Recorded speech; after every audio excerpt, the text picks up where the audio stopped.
Hello, everybody. Thank you for sticking with us to the end. We're going to do something a little different today, but before we do something different, let's introduce ourselves. I'm Nick Goodman. I'm a product manager for Security Copilot. In GPT years, I'm 2 years old. I've been working on Copilot since before ChatGPT was released. And I'm joined by my colleague, Ryan, who is one of our first product managers on the team. Nice to meet you all, and welcome pilots. Thank you for braving the weather to stick with us. I've been working with Nick and team now for 18 months, which seems like an eternity in AI, but excited to be with you all today and talk about what we're doing in Security Copilot. Yeah. And since if you're here online or in person, you've probably seen 4 days of slides, we're not going to do that. Instead, we are going to put on our alter egos and tell you all a holiday story, and it's okay to chuckle at how nerdy this is. So, I'm Jake. I am a new SOC analyst. I've been working in security for a few months. I'm a fan of hats, obviously, and I'm on a mission. My name is Elwood. I recently pivoted from IT work to now security. I also made a financial decision to purchase a blues club, and I also joined a band. So I'm a busy guy, and I don't spend a lot of time, doing work things. Cool. So it was Thanksgiving morning, and I was in deep, deep trouble. I was staring at this. This was on my screen instead of me eating turkey, and I'm wondering, how am I supposed to deal with this? We're the only ones on call for the team. And I know this is probably important, but I've never dealt with a script like this before. It looks like a wall of text to me, and I'm starting to get really, really worried. But I think you're jumping ahead of the story a little bit. Slow down. I know you want to get to the turkey, but let's go back to the beginning of this story. You're right. We should go back to the beginning. So let's start with the first part of what probably a lot of you deal with on a day-to-day basis. A phishing attempt. Well, we are here with the favorite employee at Woodgrove Woodwinds. Her name is Lynn Robbins, and she happens to have received an email. And it looks like a phishing attempt, but she doesn't know this because it's not something that she does on her day-to-day. However, with Security Copilot, we have built in an automation that allows Lynn, inside of her Gmail account, to click into an automation and report the email as being suspicious. So how does that happen? How did we do it? And what is powering that on the back end? Well, I'm going to walk you through what our team, our very talented team members, Yaniv and Craig, are already eating their turkey, but they happen to have built out this solution for us. So inside of Woodgrove, we have this wonderful logic app. And what it does, when it receives that notification that an email needs processing, it sends it to our abuse box. It starts to pull and rationalize the details of the emails, and then it processes the information within it. It will take that email, look for attachments, because we have skills inside of Security Copilot that can help process attachments and understand whether or not they are malicious in nature, begin to store them, and then get the email to a point where we can start to work with Copilot. We'll then take the body of the email, and we'll set it up, and this is probably, I think, one of the coolest things about what generative AI and Security Copilot can do in this case, and that is analyze a body of text and understand the intention behind it. Is this an email that is trying to get something out of our user, to trick them into doing something? We don't need an indicator for that. We simply just need to understand the language being used. And that is a new type of analysis we really haven't had before. And it's something that takes all of the training that people go through for phishing and otherwise to understand what an email is doing and takes it off the board. You don't have to put yourself in that mindset every single time when you have an automation like this. So we'll look at that intention, we'll summarize it, and we'll start to pass it through. And what we'll then do is we'll look at all the attachments, we'll send them over to Security Copilot, and we'll use a defender skill that will look at all those individual attachments and analyze them for whether or not any of those attachments are malicious in nature. Let me pause it there. I'm so glad I didn't have to know how to do any of that. I'm on call. Somebody else did that ahead of time. Jake, it's a good thing that we had people much smarter than us build this out. All right, the next part of the email that we really need to know about is whether or not there are any malicious domains or URLs contained within it. We also have another skill set that is able to do that. If you've ever worked with Microsoft Defender Threat Intelligence, it's actually one of the cornerstones of Security Copilot. It's built right into it, and we include that because we believe threat intelligence should be contextual. And what we do here is we invoke a skill that looks for those URLs, processes them for reputation, and then sends back the result. We take all that analysis from the hash analysis, from the URL analysis, and we finalize it and we score it and put it back into an email, where we then send it over to our security team, as well as the original sender. Tell me about this phish. It provides the analysis, summarizes it, and then ultimately gives them a conclusion based on all of the evidence that was assembled before that. Now, if I'm a security team member, I also have the option of clicking into this session and picking up the investigation in Security Copilot. Let's click that one more time. And so what this will give me the option to do is then allow me to pick up the investigation and continue it with the skills, with the plugins that are available in Security Copilot.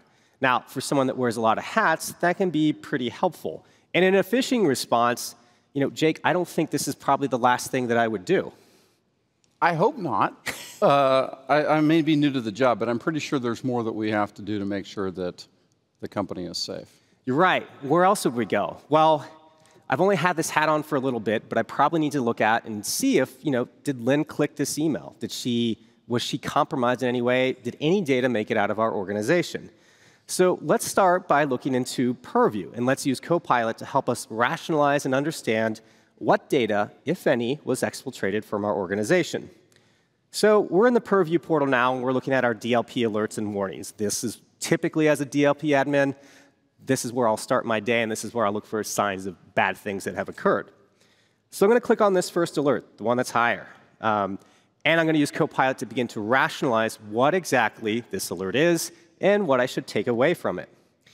In the summary, it will provide me an initial analysis of the alert, the affected user, the affected devices, any files, and give me an initial launching point to begin to ask and start to understand more. Now, if you're not like a DLP admin, and you don't do that in your day-to-day, and you'd rather just write jazz music instead, then this is a great way to kind of guide you through the process of understanding exactly what is going on. So I have this alert. I understand it's bad. But now it's time to understand more about the data and more of the exposure that has occurred.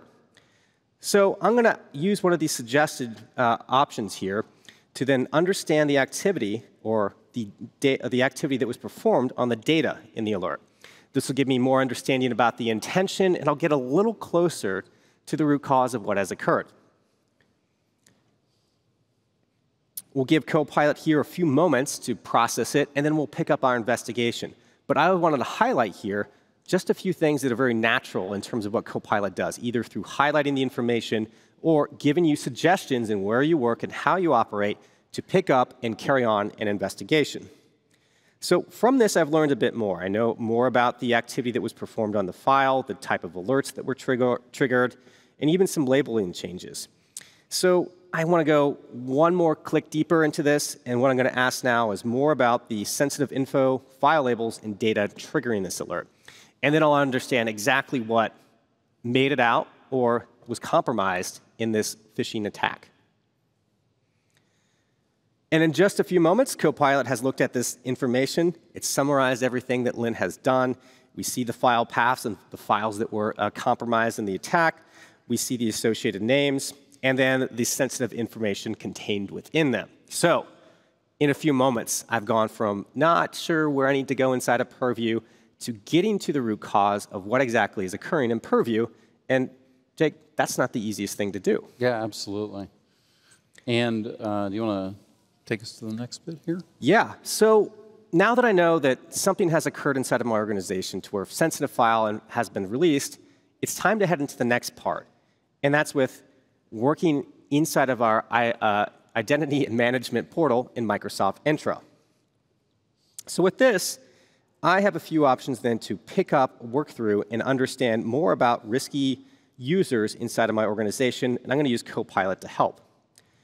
So inside of Entra, we have Copilot that we can click on, open it up, and we can start to ask more about it. Now, I know that with Lynn, she works pretty closely with another colleague, so we're going to ask about the status of their risk relative to the two users. What is the user risk status of Lynn Robbins and her colleague, Jonathan Walcott? Are they considered risky? And this is actually one of the new things that we just introduced at Ignite. And for me, like, this is something familiar too. Like, I work in ID admin, or at least I used to do some of that on the IT side of the house. But now I'm kind of combining that with the security positioning of, all right, we know that there's a configuration that should have been in place. There was something that was missing. It led to a security incident, and now we have to process against it. So what I get back for this is that it doesn't look like Lynn Robbins is actually considered risky, but her colleague is. So we need to understand more about Jonathan. What I'll do is I'll click into the risky user reports, and this is a great example of how the Entra team has built Copilot to work with Entra side by side. We'll look into Jonathan's report, and we can do a couple different things here. Copilot will then generate a new summary of the user, so we understand more against them. We get a better understanding. It gives us a highlight of kind of one of the things leading to the risky user status, as well as even some recommendations of what to do next. So we'll go really quickly here. We're going to ask now, knowing that this is a risky user, let's start to create a policy that can help protect our organization against it. So we'll first ask, what are some recommendations for how to protect my users against PRT attacks? This will provide our first point of analysis and first point of perspective of where we are and where we should consider heading next. In the middle of a phishing attack, you want to look at not only where you've been compromised, but where else the attack could spread. And so by looking at it from this way and taking this approach, we now have the capacity to stop it should the attacker be in an action to try and spread this any further. So from Copilot, I got back a great set of recommendations about what we should consider and what we should do next, one of which, between these two areas, recommends creating a risky user policy. I've never done that. Have you, Jake? I have not. So let's ask Copilot how we should do that. How would I go about creating a risky user policy? And now Copilot will take a different tact here. It'll look at different ways we can create policy, some of the considerations, marry it with the information we have on screen. Dare I say, like, have every member of the band play together in a harmonic fashion. And we don't have to call anybody in to help us. That's right. So I get a few odd suggestions here, the steps actually to go through where to begin to create the user risk policy. There's one more area I want to ask for suggestion, which are some of the conditions it talks about in this prompt. What are some conditions for this policy that I should include? And now Copilot will look at what we've done in our session there inside of Entra, take it a step further, and now give us the conditions to round out our policy creation. So we'll hang tight here for just a moment. And what this will do is it'll take us then to the final act of how we've gone from understanding we have a phishing attack, a data leakage event, and then two, finally, something where we can at least start to take some immediate reaction to start to protect our organization. It's pretty good for a holiday weekend. You know what? I haven't even got to the turkey. Yeah.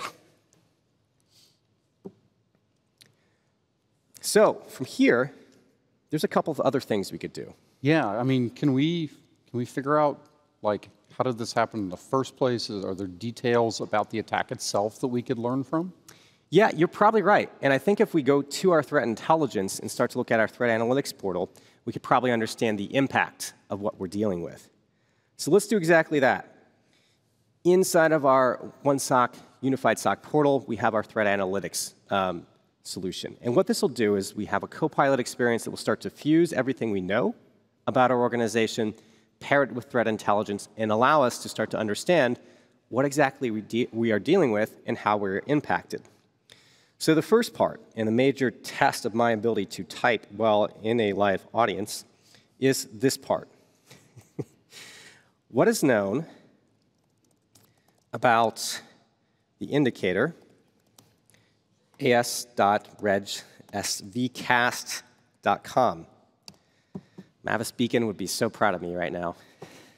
So what this will do is it'll actually take it, it'll run it out to Microsoft Defender Threat Intelligence and provide us an assessment, bring back some of the critical information of what we know about this particular indicator. From that, I can then decide what to do next. Should I further investigate? Do I need to know a little bit more? And sure enough, OK, yep, I do. All right, well, we have more work in front of us before we get to the turkey.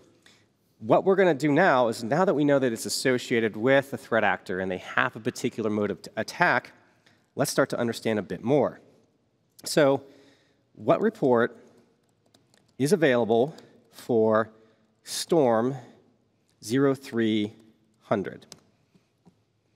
And this will do a similar call to what we saw before. It's going to go back to Microsoft Defender Threat Intelligence, pull back our list of threat actors, match it to a profile, and provide us some information. And what we have from this is a nice readout, a description of what the threat actor is, what they're engaged with, how they attack us. And now we have like an idea of the risk and the threat presented to our organization. So let's get more direct. Let's ask Copilot, what assets are impacted by this threat actor?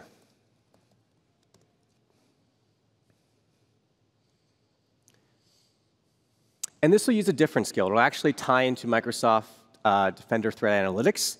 It'll look across our users, look across our devices, and then rationalize which of those assets fit the characteristics of, we'll regenerate, the characteristics of the threat actor. And what this does is it allows us then to understand what the scope of their attack has affected within our organization. All right. Let me pivot into the answer. So what we have from this, we've got a list of devices impacted by the threat actor. We can see the asset name, their particular ID. We can even see users impacted as well. Sure enough, Jonathan has showed up again. Now, the final thing we'll ask here, and we'll see just if there's anything that we can pick up on the other side of the house inside of security, what incidents are associated with the impacted assets? And sure enough, we found a Defender incident. Wow. That's something that's supposed to be my job, right? Yeah, I think so. I think I get your Let's go take a look at this it. point. So we'll pull up the incident inside of Defender, and now we can pick up another arm of our investigation. Yeah. I'll have you drive since it's your computer. But yeah, like, this is where I started. This is like a massive incident. It's got all sorts of information on it. What am I supposed to do? How do I even get started with dealing with this? And Copilot's got a summary on here that will help me understand. It's got some basic guided response. But let's jump ahead to actually where we started a few minutes ago. Well, we're going to go down to this alert. And I think that's going to set us down our pathway. It'll give us a readout. You'll see Copilot on the right, generate an alert summary, which is one of the new features we've added to our embedded experiences. And we'll go a little bit further down to find that bit of PowerShell that was tripping up Nick a little earlier. What do you think? What do you think, Jake? Yeah. Does that look familiar? Yes, this looks very familiar. This is where I'd started. And again, what am I supposed to do with this? It's massive. It's obfuscated. It's base 64 encoded. And there's a nice little Copilot button. I'd forgotten about it. But luckily, Elwood was here to tell me, hey, click the Copilot button. So let's go ahead and click it for everybody. Oh, you already clicked it. Perfect. And what I love about this, it's teaching me what to do. It's going to explain it, but it's also going to teach me at the same time a little bit more about what's going on so that next time I see one of these, I'm less intimidated. I'm more capable of dealing with it. Yeah, and so what we've got here is a breakdown. It gave me a breakdown of what every step in this script did. First, it removed the base 64 encoding, which I'm glad it did that for us. You want to maybe show us how it, some of the details there. So it's got each step broken out with an explanation of what's going on. Now, from this, is there anything we could do to maybe protect the organization a little bit more now that we have some evidence of like how this actually happened? Well, it looks like it's affected our devices. Yeah. Now, this is an area that I am definitely not that great at. We're having to go into Intune and start to think about how we protect our organization and ensure that something like this can't happen again, or understand how the threat actor even got inside of our organization. Yeah.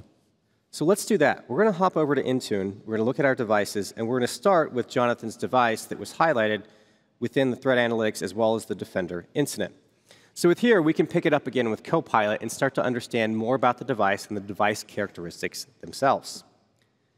And so we'll begin to explore with Copilot, and we'll start first and foremost with a summary. What the summary is going to do is going to look at the device characteristics, the attributes, and provide us with a quick point of analysis. Who's using the device? What are the app policies?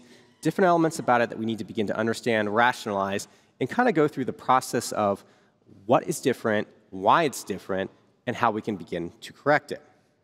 So from this, I got a good breakout of what the device is, core pieces of information, and it now puts me in a spot where I can start to ask more about it. So let's first start with maybe what apps are on this device. Was it a particular app that caused the issue that the threat actor went after? After all, we know a bit more about what they like to target. So we're going to go with our managed apps, and we're going to ask for a report from Copilot to understand what is on this particular machine. And in just a few moments, we'll get back that exact information. Intune and Copilot will provide that information back, and we don't get anything that necessarily points out anything that what I would say would cause any type of jailhouse disturbance. So let's take it a little bit further, and let's ask for start to compare it to other devices that we know are good and see if we can find a difference. So let's first start with comparing this to another device. And we're going to go with a machine that I think is OK. We're going to work with yours, Jake, if that's all right. Okay, sure. Sure about that? All right. So let's start with the hardware and make sure that we got a good fit there, or we can start to understand some of the differences of the device, see if there's any characteristics that stand out, and then we can begin to build against some of the differences until hopefully arriving at what we need to go out and begin to remediate. So from here, we see a lot of the same, nothing that particularly sticks out other than like a difference of the operating system, but nothing conclusive. So let's take it another step further. We'll compare it again with Jake's device. And this time, we'll select a comparison type of compliance policies. We'll see if there's anything that maybe wasn't applied to the machine and caused it to go out of compliance. After all, that was some of the information that was highlighted a little bit earlier in our investigation. That seems reasonable. So we'll give Copilot a few more moments, and we'll allow it to generate. And one of the things that I think is quite remarkable about this is there's all kinds of different ways to go about direct comparison, whether you do like the finger pointing on one side of the screen versus the other and kind of go down the list, whether you write a script or whether you dump it out into your favorite Excel sheet of comparison. The point being is like this is all done in a few moments and done really well. So here we don't learn anything more. Let's do one last one. We're going to again compare this to Jake's machine, and then we're going to look at configuration profiles. Because if there's configuration drift, well, maybe that's what caused it. And configuration drift is the big hairy beast that always causes someone's thorn in their side or delays their inevitable departure from work. And sure enough, we finally found it. There's a unique policy that's been applied to this machine for whatever reason that has disabled Defender in its active protection mode. This was identified by the attacker and targeted for then the ransomware attack itself. So what we've done in a few clicks, really from like the entire story, is being able to understand where our Intune our devices sit with their configuration inside of Intune, understand that it's in good sound policy, good sound configuration, or good sound standing up until the point of where we found the configuration that was missing. Yeah. Is there anything we can do about that? Well, we can write with Copilot. We do have the ability to go out and we can write a policy about this and then protect the rest of our devices. We're going to save that one for another time, but I think our job here is done, right? Good for Thanksgiving week. Yeah. So, coming back. See if this works here. Back to us. Nope. Take the glasses, leave the mic. All right. Yeah. So, back to us again. What we showed you there was obviously entirely fictional. And the key bit is that we were able, as relatively junior people, Jake and Elwood, to figure out what was actually going on, what to focus on. We didn't have to sift through thousands of incidents that were low severity to find the one that was high severity. Copilot automated that for us. It helped us catch what others would have missed because we had the right context. And we were able to break silos between data, bringing data from the right places directly to us when we needed it. We were able to respond faster because we had automation. We were able to use natural language. And we learned. We got better at our jobs. We got more security expertise as we went because we were guided in our investigations. We had next prompt recommendations. And we had AI along the way explaining its reasoning.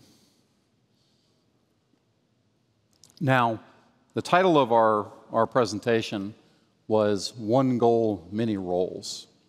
This comes from a deep belief, our deep belief, that security is a team sport, and the team is faster and more effective with a Copilot. And what we mean by a team sport is that it's people across the organization working together to help their company, their nonprofit, their governmental organization do their real mission, serving customers, creating customers, and they do it together, and that the artificial silos of data don't help them, and that they need the context and the information that we have available wherever they work.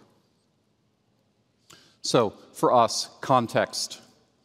Wherever you are doing an investigation or a job or task, you need to understand the data that's relevant to you, and Copilot's going to help you break this down. We add threat intelligence to every single investigation because we believe so strongly that that threat intelligence context and situational awareness is critical to every security professional. We believe this so much that within Security Copilot, every user has access not just inside of Copilot, but also within Defender Threat Analytics. All of the Microsoft Defender Threat Intelligence information is part of the Defender Threat Analytics portal for anybody who's part of the Security Copilot user group. And you also saw us enriching workflows with that relevant context right in line within the products that we're already using. Secondly, we're going to speed up teams with effective automation. So Copilot is able to power your existing automation. What we saw there was a logic app. Many of you have logic apps. There's nothing groundbreaking about having a logic app, but we embedded AI into our existing logic apps, into our existing workflows to make it easier and faster for the team to respond. And we replaced tons of manual data stitching. That wasn't the fastest investigation we just did, but we did it live. If we had been doing that without AI that could stitch the data together, it would have taken significantly longer. And those are minutes or hours that we don't have, not least of which because the attacker isn't going to give us that time back, but also it makes our job more tedious. It makes it harder to focus on the things that matter. And lastly, Copilot can help the team be faster and more effective by helping us get better at our tasks. A lot of the things that we saw today, not everybody is going to know, and simply by having Copilot guide you through the response, saying, hey, here's a next step that's reasonable to take. Here's a next prompt that's reasonable to do. Here's some explanation to reduce the complexity of what you're looking at. That's going to help defenders across the world. We've worked with a lot of real customers. We've been GA since April, and we were working with customers since October of 2023. And we've done research studies, we've talked with customers, we've done experimental tests, and we've seen good results so far. We've seen a reduction in mean time to response. We've seen faster tasks just in general across the SOC. We've seen higher accuracy, both from novices and experts. And we've also seen that people want to keep coming back. This product is new, it's still maturing, and yet, even for where it is, people want to keep using it. They see the TDM going down, and they want to come back and keep using Copilot for security. Now, you can start doing this today. Here's our QR code that'll take you to the Adoption Hub. On this, we have resources. Don't want to throw another slide up for you, but maybe you can tell them a little bit about the resources that we have available for people. Yeah, there's a few different things. First, you're going to start to see you will see a walkthrough for how to go out and deploy Security Copilot to your Azure tenant, how to provision what is called a security compute unit, and get prompting today. In fact, you can start to use even some of the exercises, what we did earlier in the video, go through that exactly at home. We even have that Logic app on our GitHub repo.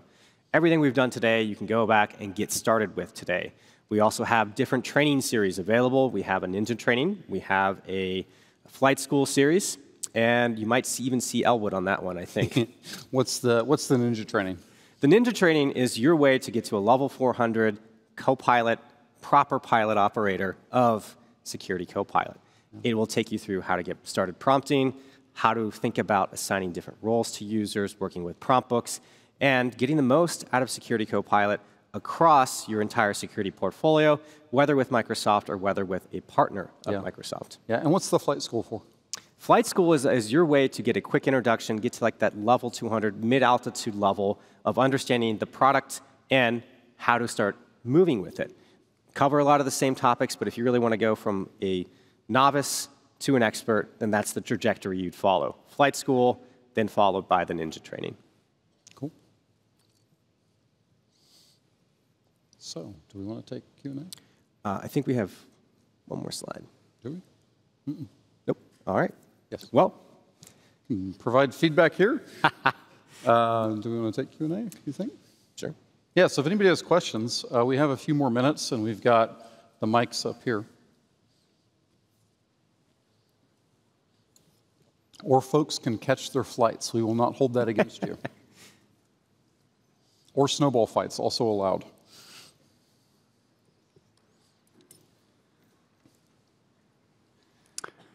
Thanks for the presentation. I have a suggestion, which I have been giving it to other product groups as well.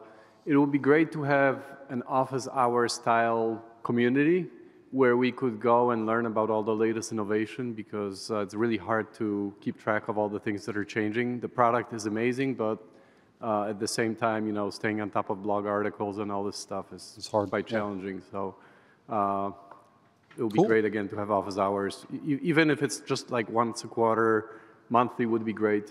So cool. Thank you for that feedback. Quick question for you. Are you a member of the CCP? There's a customer community. You can actually join. I don't know if we have it up in that link, but we can follow up with you. We'll give you a link to join.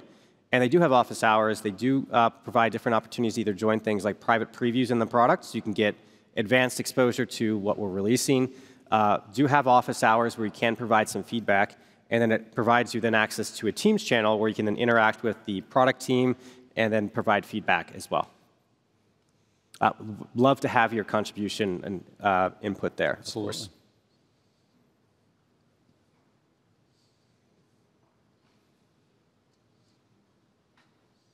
Cool. Thank you. Well. All right. I think that's it. Yeah. Safe travels home, everybody. Thank you all.